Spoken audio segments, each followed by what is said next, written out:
Joshua chapter 15.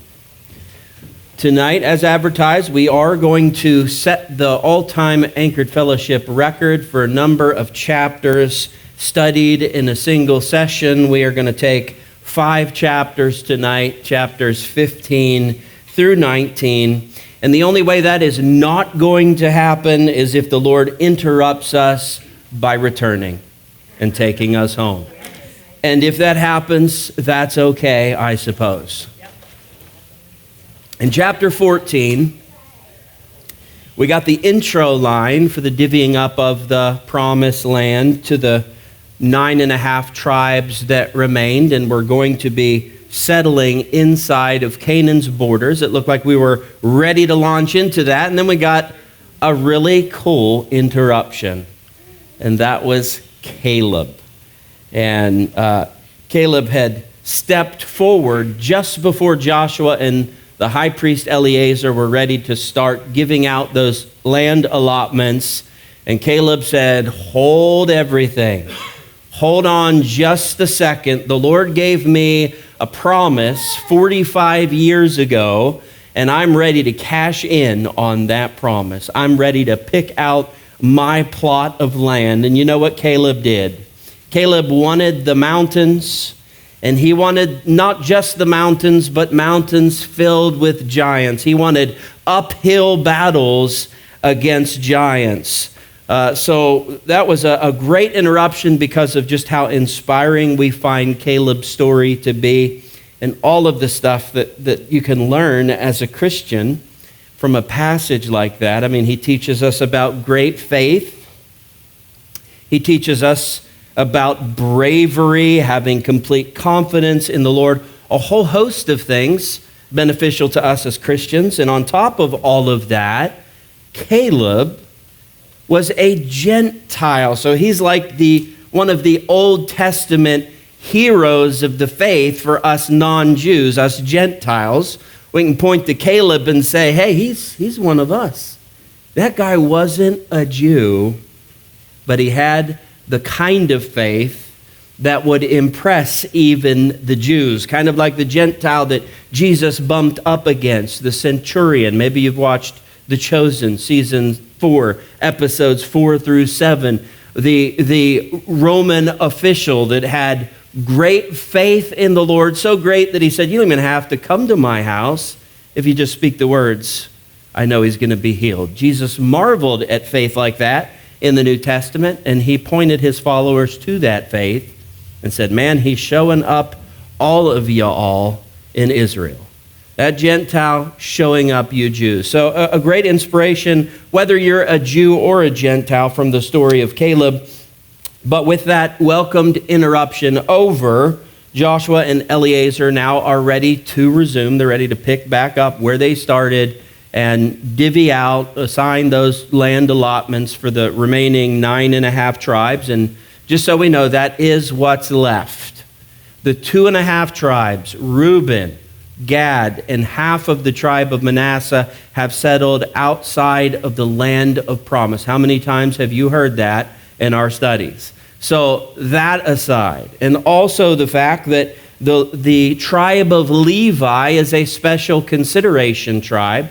They don't get a land allotment. They get cities, 48 Levitical cities, and we'll study those in Joshua chapter 21. So those things aside, only land allotments for the remaining 9.5 tribes, and that is what is covered in chapters 15 through 19. So let's dig in. Chapter 15 of Joshua, verse 1.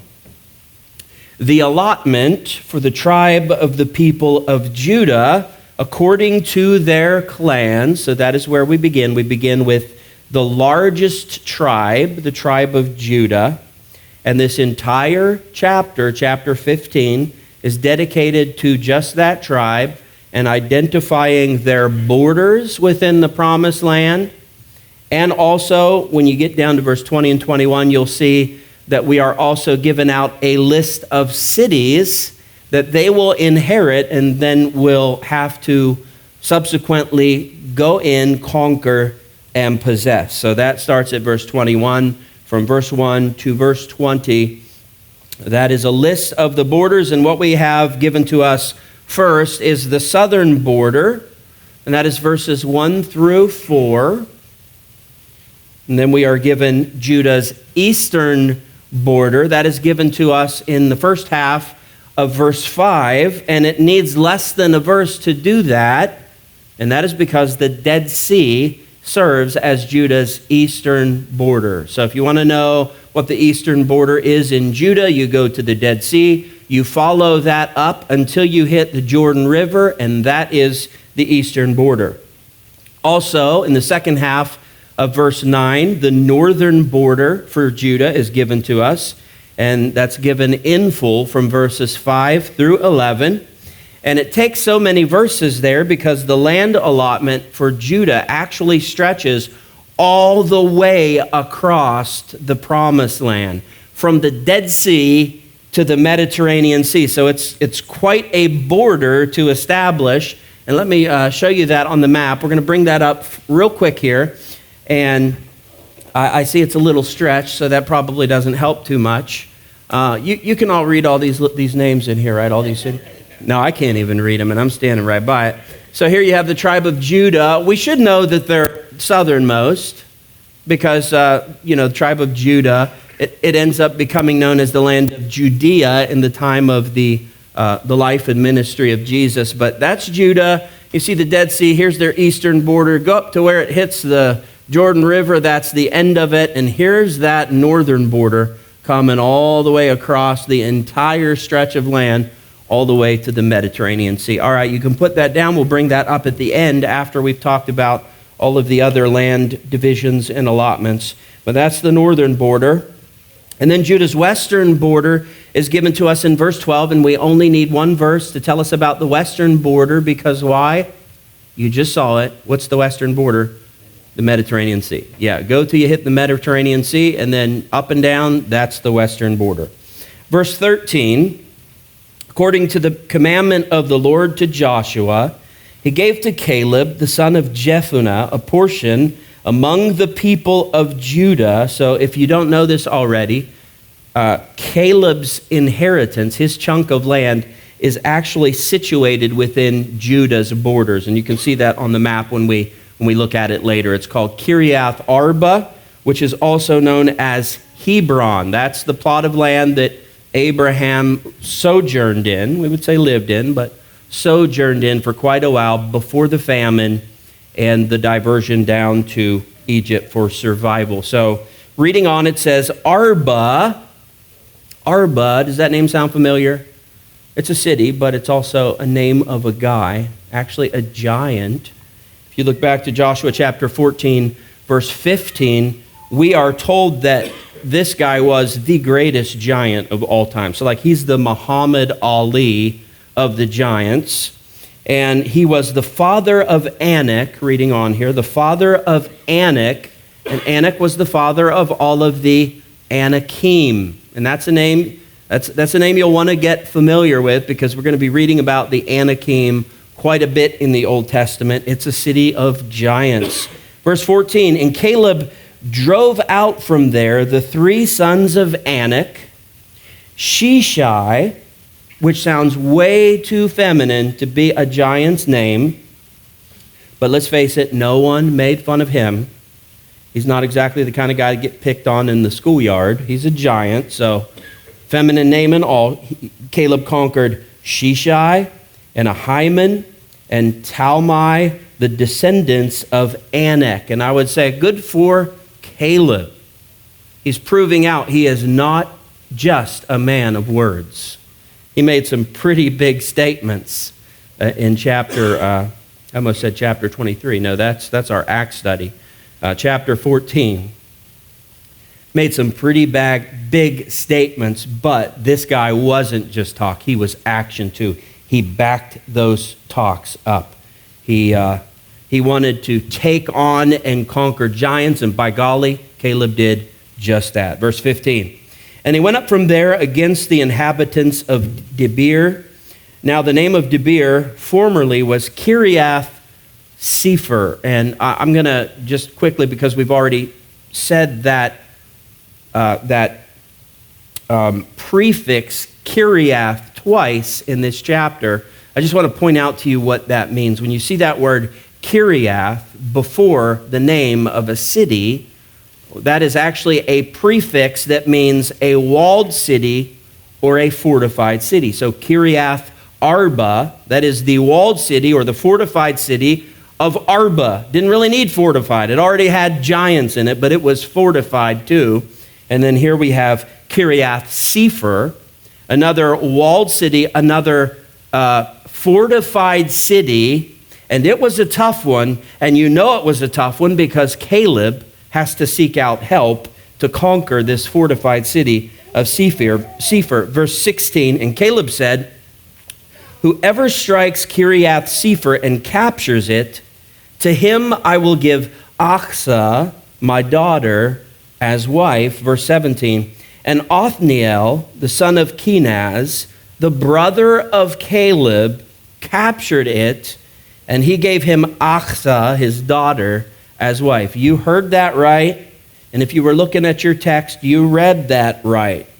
Caleb said, look, this is a tough conquer. So if anyone will head into this city Sefer and conquer it, I will give you my daughter's hand in marriage. And Caleb's brother, yes, his flesh and blood brother spoke up and said, I want to do that. I've had a crush on your daughter, my niece, all this time. I'm going to go conquer that city so I can win her hand in marriage. And he did. And when he did, apparently Caleb said, all right, honey, go marry your uncle. And I know it sounds a little weird to us, but that is only because human genes have degraded to the point where it is not healthy and natural to marry kin that is close to you, especially this close to you, marrying your uncle or uncle marrying your niece. You know, you end up like your kids have one arm and three legs. You don't do that today, but different time, different biology, a whole different set of rules. It wasn't strange. It was completely normal back then, and it was safe for the offspring. Verse 18. When she came to him, so this is Achsah coming to her father Caleb, coming to her husband Othniel, she urged him to ask her father for a field. And she got off her donkey, and Caleb said to her, what do you want? Verse 19. I doubt he said it like that. But, I mean, you know, sometimes your daughters, well, you know. Verse 19, she said to him, give me a blessing. Since you have given me the land of the Negeb, give me also springs of water. Now that is a very reasonable request from his daughter, because apparently Caleb had given his daughter the Negeb as her wedding gift. What is the Negeb? It's a desert. There's no water there. So she says, Dad, great, thank you for the wedding gift. We love the desert and all, but we think we might need some land that actually has some water on it, you know, so we don't die of thirst. Kind of makes you question Caleb a little bit, wonder what he was thinking and what makes him tick. And I'm starting to see this picture of Caleb, that this guy was just a hardcore guy. Like, he gives his daughter for a wedding gift the desert, as if to say, honey, that's the gift I would want. I'd want the challenge to survive. I'd want the tests of my faith. I want to be knocking on death's door and clinging to my confidence that God's going to come through. So here you go, honey. Congrats on your marriage. Good luck. You're going to need it. I hope you don't die in the desert. Stop by for Passover if you're still alive. You know, quite a gift to give to your newly married daughter. But look at this. It gets better. It says this, and he, Caleb, gave her the upper springs and the lower springs. And what that means is that Dad gave his daughter land above them that was flowing with water and land below them that was flowing with water. So he is a good dad after all. And I'll just point out one other thing here, and that is that Othniel is also a bit of an enigma because he had the guts, the bravery, the tenacity to pursue his niece's hand in marriage. But when it comes time for Achsah to ask her husband, Othniel, to go and talk to her dad and try to talk him into a piece of land that actually has water, you'll notice that he doesn't do it. Look at that verse again. She has to do it. She asked her husband to do it, but he did not. She had to do it. She rides over to see her father Caleb, and she is the one that ends up asking for herself. So husbands, if you're looking for application here, it would be that flexing your biceps is not the key to a happy wife. And you know, happy wife, happy life. Impressing her with your strength and your ability to fight, that's only going to go so far. It's not really going to serve as the key for a happy marriage and a happy wife. You have to be a complete man. You have to be willing to love her enough to provide for her and to care for her, even when that means awkward conversations with the in-laws, which in Othniel's case is also his brother. But that's neither here nor there. We won't go into that again. All right, so verse 20, this is the inheritance of the tribe of the people of Judah, according to their clans. Verse 21, the cities belonging to the tribe of the people of Judah. And as I previously stated, this is now a list of the cities that they will inherit and then have to conquer and inhabit or possess. We were given the borders. Here are the cities. And you can read through these names in your own time if you'd like. You can even look up the city names and find out the meanings of those names, and then do some conjecturing about what you think the spiritual lesson might be in each scenario. To do that, go to blueletterbible.org, click on study, click on encyclopedias and dictionaries, and then you can look up every single one of these names, learn about these places, learn the meanings of these names, and then surmise your own conclusions about spiritual lessons. I'll just, for the sake of time, pick out a few of my favorites here. In verse 22, Kinah. Is that my favorite on the list? No. But is it among my favorites? Kinda, sorta. All right. In verses 22 and 26, you have Adada and Amam. I just thought I'd point that out. Adada and Amam. In verse 24, Telem. And I think that sounds to me like a place with no secrets and a really bad gossip problem. Their motto there, Telem. Verse 31, Madmanna. Madmanna, I'm thinking, who named that city? That was Canaanites. It sounds like something the Israelites would name because they were definitely mad about the manna, you know that.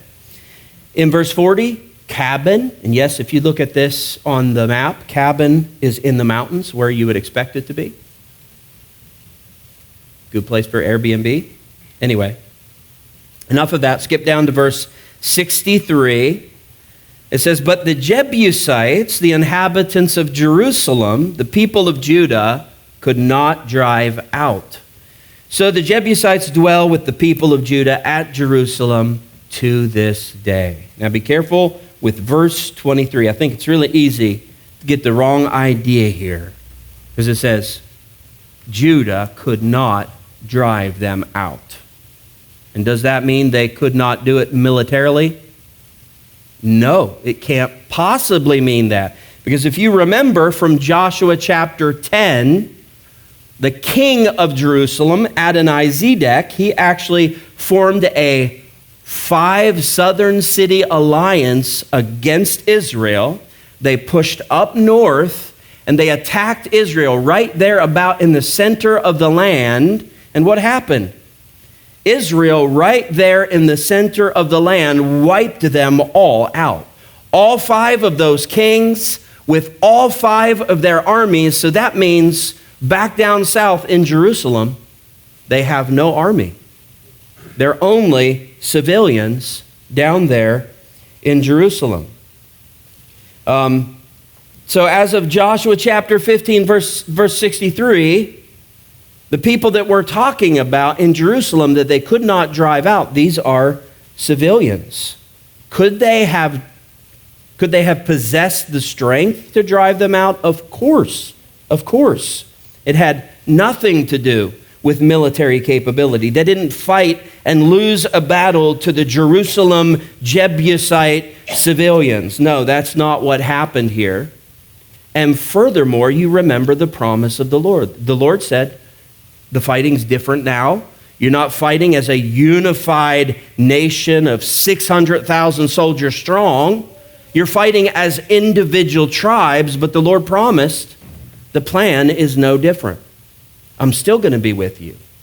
Just as I was with you corporately and collectively, I'm going to be with you individually as tribes. And as you individual tribes go out to conquer your regions, I'm going to be with you.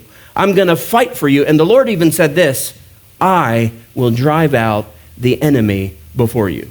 I'm going to do it. So did they have the military capability of conquering all of Jerusalem? Of course. So why was it then that they could not drive out the Jebusites from the city of Jerusalem? No clue. We don't know. Maybe it was that they had compassion on the people, something to that effect. We don't really know, but for whatever reason, they could not bring themselves to completely drive out the Jebusites from Jerusalem. And years later, here is Joshua writing this book for us under the inspiration of the Lord, and there are those Jebusites still dwelling in the city of Jerusalem. And it would not be until the reign of King David that King David would finally run all of the Jebusites out of Jerusalem and claim and settle the city of Jerusalem and make that the capital. So we know the lesson here by now, and that is that you conquer your spiritual land completely. You leave no resistance the opportunity to fight another day. You don't do that. If you do that, you are going to regret it. It's going to resurface. It's going to keep trying to take over. But it is a point that we well covered, so I digress on that. And plus, it's in these chapters a couple more times. On to chapter 16 now. It is only 10 verses long. And this chapter, along with chapter 17, is the allotment of land given to the tribe of Joseph, which we know to be now divided up into two tribes, his two sons, Ephraim and Manasseh. Chapter 16 gives us Ephraim's allotment, and chapter 17 gives us Manasseh's allotment, or at least the other half of the tribe of Manasseh. So these two chapters, chapter 16 and chapter 17, these are actually for just 1.5 tribes, Ephraim and half of Manasseh. Chapter 16, verse 1.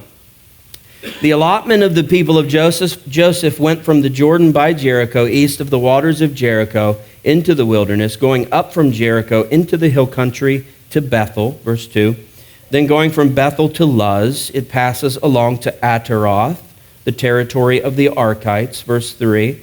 Then it goes down westward to the territory of the Japhletites, as far as the territory of lower Beth-horon, then to Gezer, and it ends at the sea, verse 4. The people of Joseph, Manasseh, again that's half of Manasseh, and Ephraim received their inheritance. Verse 5. The territory of the people of Ephraim by their clans was as follows. So I know it mentioned both Ephraim and Manasseh, but Manasseh is coming in chapter 17. So the rest of chapter 16, this is Ephraim's. The boundary of their inheritance on the east was Ataroth Adar, as far as upper Beth-horon, verse 6. And the boundary goes from there to the sea. On the north is Mikmethoth. Then on the east, the boundary turns around toward Taanath Shiloh and passes along beyond it on the east to Genoa. Verse 7, then it goes down from Genoa to Ataroth and to Naarah and touches Jericho, ending at the Jordan. Verse 8, from Tapua, the boundary goes westward to the brook Cana and ends at the sea. Such is the inheritance of the tribe of the people of Ephraim by their clans. Verse 9, together with the towns that were set apart for the people of Ephraim with the inheritance of the Manassites, all those towns with their villages. Verse 10, however, they did not drive out the Canaanites who lived in Gezer. So the Canaanites have lived in the midst of Ephraim to this day, but have been made to do forced labor. So this is the same exact issue that Judah had with the Jebusites in Jerusalem. Notice again, it was not an issue of military capability or military incapability. It had nothing to do with battle.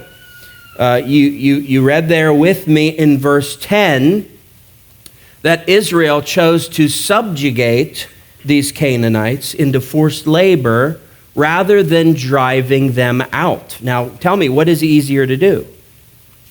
It is far easier to drive out the enemy once and for all than it is to subjugate them and rule over them. That is much more difficult. That takes much more military force to have that constant enforcement of subjugated labor like that. So did they have the power to drive them out? Yes, they had the power to drive them out because they even had the power to subjugate them into forced labor. So it was, again, a conscious decision on their part not to obey God's command, which was drive them out completely, and instead, rather, to choose an alternative approach to settling this land.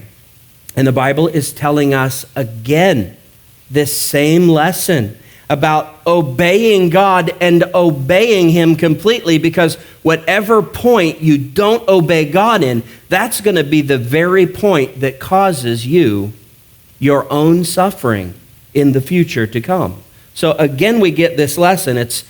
I feel like it's been in just about every other chapter in the book of Joshua, and now in the chapters we're studying, you're going to see it a good 3 or 4 times before chapter 19 is through. So get the lesson well. Drive out completely the geezers that exist in your life. I'm not talking about the elders. No, respect your elders. Drive out the geezers. Drive out the Canaanites. Drive out the enemies to your peace and your relationship with the Lord. And now we move on to chapter 17. Chapter 17, verse 1. Then allotment was made to the people of Manasseh, for he was the firstborn of Joseph. Now just real quickly, remember back to Jacob blessing his 2 grandsons, the 2 sons of Joseph, Ephraim and Manasseh. That's found in Genesis chapter 48. If you remember that story, awesome, follow along. If not, let me refresh your memory. Here's what happened. Jacob was getting old. He thought he was on his deathbed. So he had Joseph bring his 2 sons, Ephraim and Manasseh, so that Jacob could speak over them the blessing and the inheritance. And the way this worked in Israeli society is that the firstborn always got the first blessing and the first inheritance. They got the best portion of it, and that was to be Manasseh, because Manasseh was the firstborn. Ephraim was the secondborn. And as Joseph has his 2 sons there at the feet of Jacob, ready for them to be blessed, Joseph lines them up right. Just in case Dad's eyesight is bad and so bad that he can't tell the 2 boys apart, I'll put Manasseh, the firstborn, at his right hand, the hand of power, so that as he reaches out that right hand to bless the firstborn, it'll be Manasseh. And with the left hand, the lesser hand, he's going to bless Ephraim, the secondborn. But what did Jacob do at the time of blessing?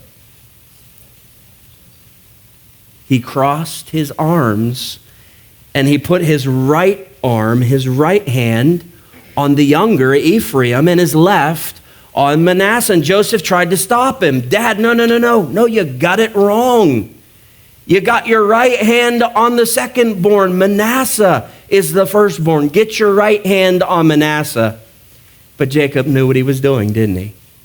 He was following the leading of the Lord in his heart. And he made the blessing, the first blessing and the first inheritance that should have gone to the firstborn. He gave it to the second-born Ephraim, because he sensed what God was doing, that Ephraim was going to be out of order. He was going to be the blessed one, and that was going to be the blessed tribe, the first to get the inheritance and to get the best of the inheritance. And that is exactly what we see even all the way in Joshua chapter 17. All of these years later, who got the first blessing?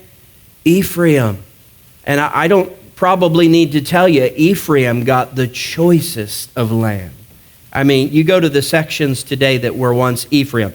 It's the beautiful, lush section of Israel. They got the choicest land. And now Manasseh, in following that pronounced blessing of Jacob, Manasseh is now going to go second and get the lesser of the blessing.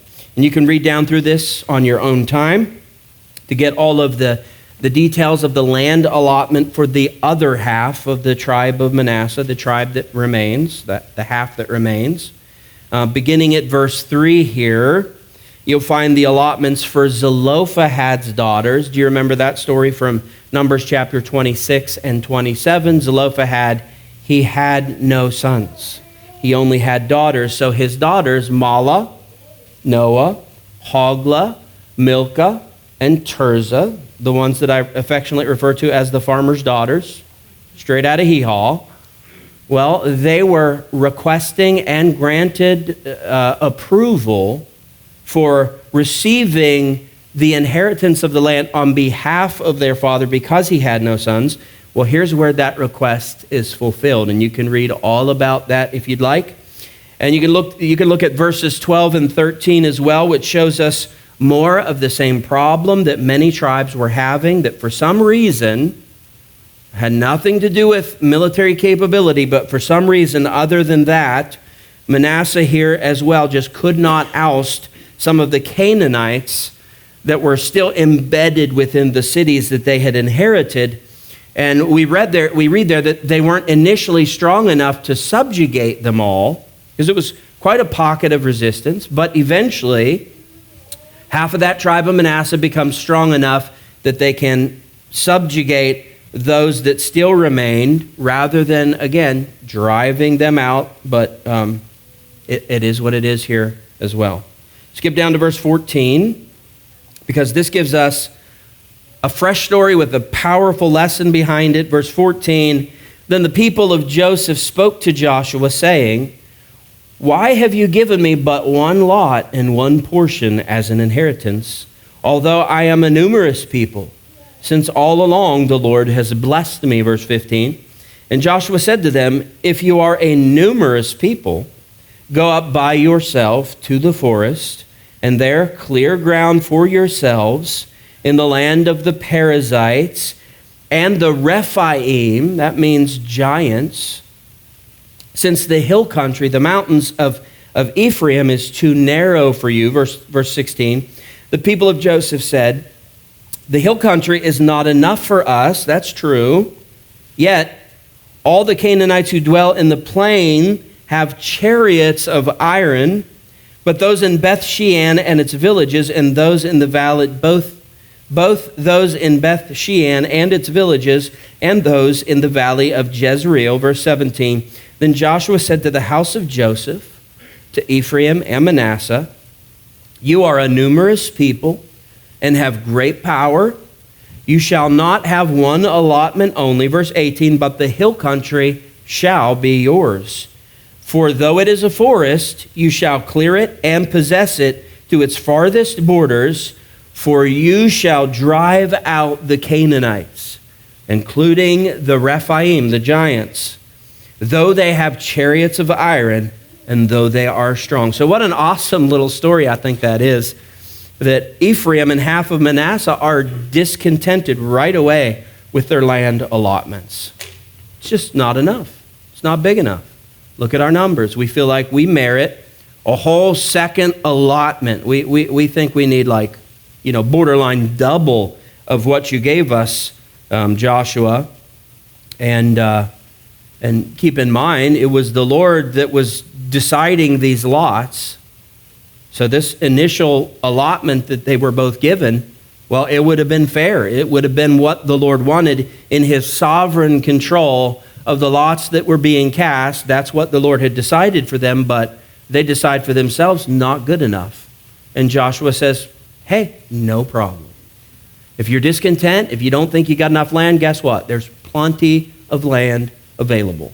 There are plenty of Canaanite cities that haven't been conquered yet. Here's a couple recommendations. The Perizzites, the land of the Perizzites, which would be a large section of land, and the Rephaim in the mountains. Go to the mountains and take on the giants, and then when you do, there you go. You get the land. And it's forest. Cut down, make your cities. You got a lot to work with there. But they decide at that point, yeah, that's all right. Never mind. Did we want more land? Sure. But we don't want to have to fight for it.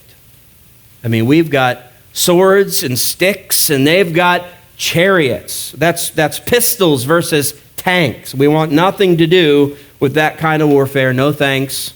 We're good. Let's just leave it as is. And I love what Joshua did there. Joshua said, no, you're going to do it. I've made up my mind. You're going to do it. Here's what you're going to do. You're going to, this is going to be good for you. This is what you need. You're going to conquer and possess the land of the Perizzites and the Rephaim. It's just the challenge that you need. So we see here Ephraim and Manasseh, they weren't anything like Caleb, were they? Caleb wanted to work for his inheritance, and he wanted the toughest challenge that he could get, uphill battles against giants. He wasn't afraid of anything, but here's entitled Ephraim and Manasseh. We want. Give to us. We don't want to work. We don't want to fight. We just want to receive. We just want the goods without the battles. And what do you do with people like that? Well, you encourage them, and by encourage, I mean force them to work hard for what it is that they want. And you force them to tackle the challenges that are up ahead for them, because those are the very lessons that people like that need to learn the most. Number one, work hard for what you want and what you get in life. And then number two, attack and conquer your fears. Just really good stuff for Christians to learn from and implement in life. Now, chapter 18, verse 1. Then the whole congregation of the people of Israel assembled at Shiloh and set up the tent of meeting there. The land lay subdued, not fully possessed yet, but for all intents and purposes, subdued before them. So this was a major moment in the history of the nation of Israel. This was sort of the first stop, the first major stop with the tabernacle inside the land of promise. They set up the tabernacle here at a place called Shiloh. And Shiloh becomes the heart of the nation of Israel for the time being. It becomes the capital city, the holy city, the meeting place for the nation, the worship place for the nation of Israel. And it would remain that way until King David conquered Jerusalem and then had the capital city and the tabernacle, all of that moved to the city of Jerusalem, and that becomes the new heart forever of the nation of Israel, the pattern for the new Jerusalem that's coming. So very big, important day for Israel, setting up the tabernacle in the city of Shiloh. Verse 2, there remained among the people of Israel 7 tribes whose inheritance had not yet been apportioned. And yep, that's correct, right? So far we've read of Judah's, we've read of Ephraim's, of half of Manasseh's, that's 1.5 down. We've got 7 left, verse 3. So Joshua said to the people of Israel, how long will you put off going in to take possession of the land which the Lord, the God of your fathers, has given you? Verse 4, provide 3 men from each tribe, and I will send them out that they may set out and go up and down the land. They shall write a description of it with a view of their inheritances and then come to me. Now, I'm not sure if the Lord inspired this or if Joshua came up with this on his own, but let me just tell you, this was a brilliant move. 7 tribes left to go. No one's coming to the tabernacle to see Joshua and Eleazar and find out what their land allotment is so that they can get to battle and conquer and inhabit that land. So what Joshua does is he says, here's what I want you to do. Pick 3 guys from each tribe and go check it out. Go map it out. Walk around. Take a look at it. I want you to see what is out there. Why do you think Joshua might be taking this approach? What do you think he might be wanting to accomplish? Well, he's very clearly wanting to inspire these remaining 7 tribes into action. Sometimes you don't really know how good something is till you really scope it out. And this is something that actually makes a whole lot of sense with me, really registers and resonates with me. And we had, on a much smaller scale, something very much like this happen yesterday at our home. Me and Maggie had been talking about building a bigger back deck and closing it in, having a nice closed porch on the back. And we've been talking about that for a while. And yesterday we were sitting outside enjoying the sunshine, and that topic came up. And Maggie said, hey, would you mind walking, just walk to the back, and let's just take a look at it and talk about it? And I said, sure, let's do that. So we walked around the back there, and boy, it didn't take long. You know, we're pointing, and I'm out there measuring the boundaries. It'll come to here, and then it'll go to there. And what we found out happened through all of that is our excitement levels came up. And guess what? We moved up the groundbreaking date. We want to do it a lot sooner because we got to get a vision of it. We got to see it up close. We got to think it through. We got to examine it. We got to dream a little bit about just how good it can be. And then we said, oh yeah, let's do that. Let's do this quick. And it's that kind of thing that Josh was trying to inspire with these 7 tribes. Get them out there. Let them see it. Let them scope it out and dream about it a little bit. Let them see just how awesome the land is that's just ready and ripe for the picking if they'll go with the Lord, and maybe that'll inspire them to action sooner rather than later. And does it work? Well, let's find out. Verse 5. They shall divide it into 7 portions. Judah shall continue in his territory on the south, and the house of Joseph shall continue in their territory on the north. Verse 6. And you shall describe the land in 7 divisions and bring the description here to me, and I will cast lots for you here before the Lord our God. So I want you guys to go map it out. I want you to, divide up the land into 7 sections, however you think it should look. But ultimately, when you're done dreaming, you do your dreaming, but when you're done dreaming, it's going to be the Lord that decides by lot. Verse 7, the Levites have no portion among you, for the priesthood of the Lord is their heritage. And Gad and Reuben and half of the tribe of Manasseh have received their inheritance beyond the Jordan eastward, which Moses, the servant of the Lord, gave them. Verse 8, so the men arose and went, and Joshua charged those who went to write the description of the land, saying, go up and down in the land and write a description and return to me, and I will cast lots for you here before the Lord in Shiloh. Verse 9, so the men went and passed up and down in the land and wrote in a book a description of it by towns and its 7 divisions. Then they came to Joshua to the camp at Shiloh. Verse 10, and Joshua cast lots for them in Shiloh before the Lord, and there Joshua apportioned the land to the people of Israel, to each his portion. See, it worked. It got them so excited that as soon as they got done mapping out the land, they got right to action. They came right to Joshua and they said, let's do it. We're ready. We're excited. We see about the possibilities there. We're ready. And that's why things like church are so important. Because within these walls, twice a week, you get to hear about all that can be yours. You get to see the promises of God up close in the pages of Scripture, and that's meant to have the same effect on you. It's meant to cause you to go, whoa, that's available to me? God will give me that promise. That is land that I can claim by faith in Christ. Yes.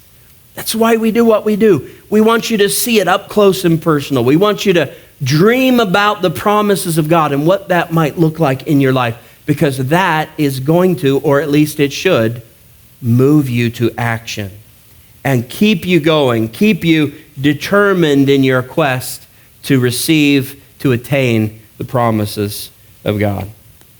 So this is how the lots fell out. The tribe of Benjamin's boundaries, including the listing of all of the cities that they'll inherit. That is detailed out for us in verses 11 through 28 of this chapter, chapter 18. So Benjamin, chapter 18, verses 11 through 28. The tribe of Simeon's allotment is detailed out in chapter 19, verses 1 through 9. The tribe of Zebulun in verses 10 through 16, again, chapter 19. Issachar in verses 17 through 23.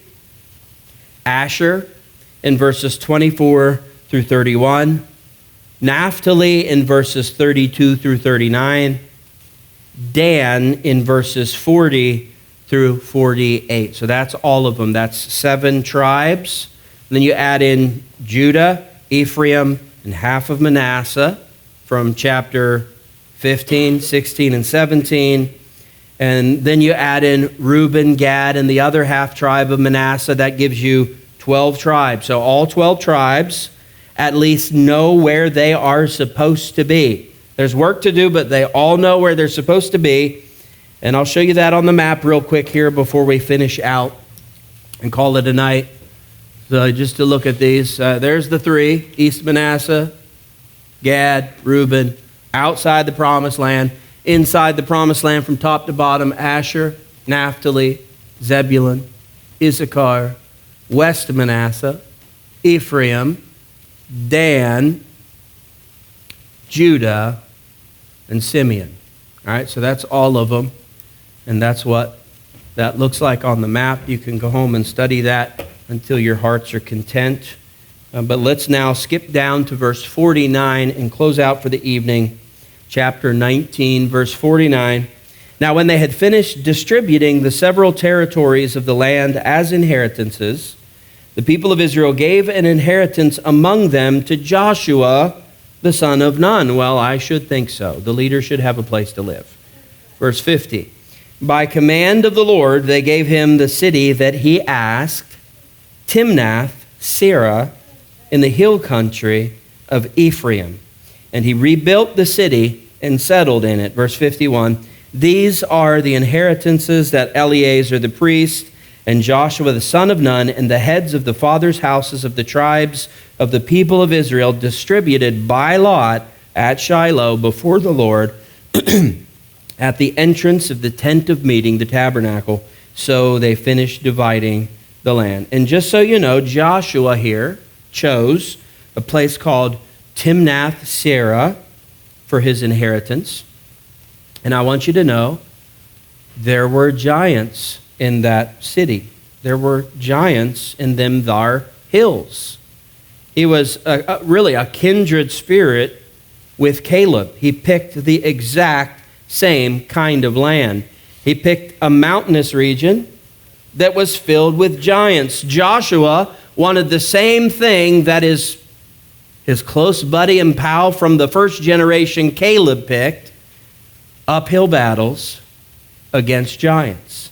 Now, Joshua didn't posture like Caleb did. Caleb made sure to let us know, hey, I feel as young at 85 as I was when I was 40. I'm ready for war. I'm ready to take on giants. Give me the toughest thing you got in the land, that's mine.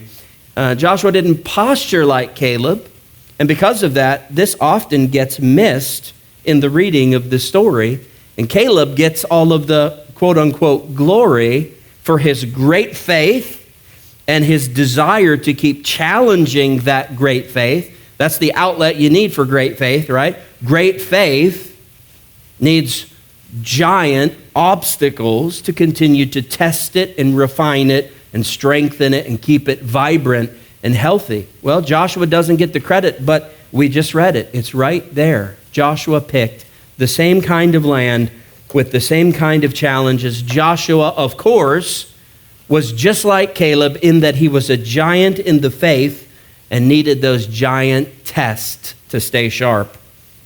So Joshua welcomed the intense challenge.